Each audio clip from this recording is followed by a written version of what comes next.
নমস্কার। দেখুন, যখন মেষ রাশির শনির সাড়ে সাতিগুলো চলে এবং একজন পূর্ণ মানুষের জীবনে তিনবার সাড়ে সাতি ভোগ করতে হয়, কিন্তু মোটামুটি এখনকার দিনের যেই পরিস্থিতি সেক্ষেত্রে দুবার ভোগ করতে হয়, যে আয়ু স্প্যানটা মানুষের মধ্যে চলে। এবার ব্যাপারটা হচ্ছে, যখন মেষ রাশির সাড়ে সাতি চলে তখন মেষ রাশির যে সাড়ে সাতি, সেই সাড়ে সাতির প্রভাব জাতক জাতিকাদের জীবনে কিন্তু ভালো কোনো প্ল্যাটফর্ম বা ভালো কোনো উন্নতি দিতে পারে না, সমস্যা, বাধা, হার্ডেল তৈরি করে।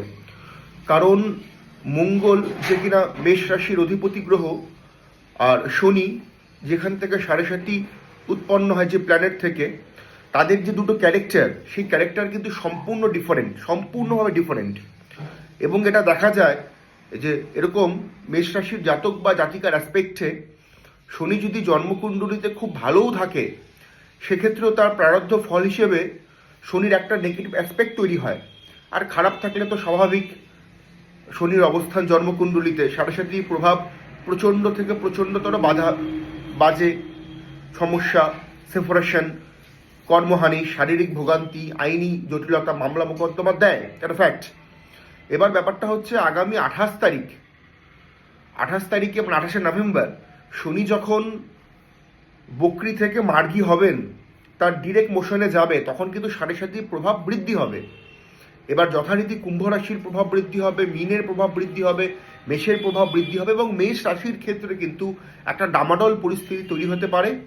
সেই বিষয়ে আপনার আগে থেকে সজাগ এবং সতর্ক থাকুন।